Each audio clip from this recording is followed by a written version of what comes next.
कोयली हाँ बोलत है।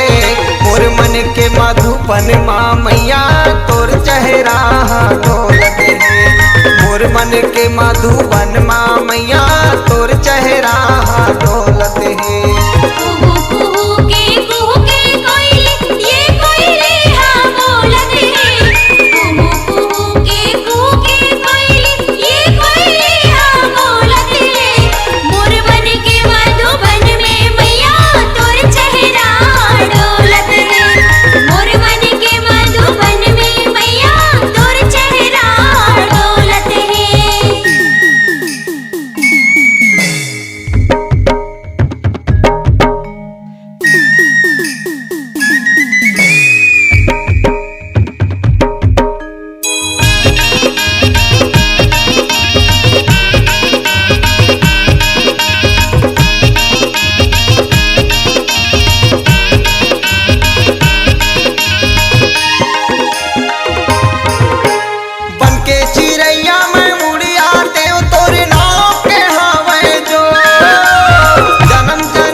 तोर नाम ला हृदय के भीतरी घोलते है। जोर जोर से तोर नाम ला हृदय के भीतरी घोलते है। मोर मन के मधुबन में मैया तोर चेहरा डोलत है। मोर मन के मधुबन में मैया तोर चेहरा डोलत है।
ताना देते बोली ठोली माँ ठोलते हैं। तारा देवचन जग ताना देते बोली ठोली माँ ठोलते हैं। मोर मन के मधुबन में मैया तोर चेहरा डोलत है।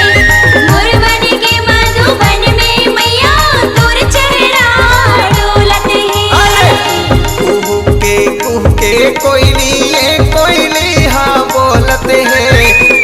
कुह के कोयली ये कोयली हाँ बोलते हैं। मोर मन के मधुबन में मैया तोर चेहरा डोलत है। मोर मन के मधुबन में मैया तोर चेहरा डोलत है। मोर मन के मधुबन में मैया तोर चेहरा हाँ डोलते हैं। मोर मन के मधुबन माँ मैया तोर चेहरा हाँ डोलते हैं। मोर मन के मधुबन में मैया तोर चेहरा डोलत है। अपनी आवाज को दीजिए एक नया मुकाम। डिजिटल रिकॉर्डिंग की दुनिया का जाना पहचाना नाम Swar Darpan multi track digital recording studio, Rani Tarai, Patan, जिला दुर्ग।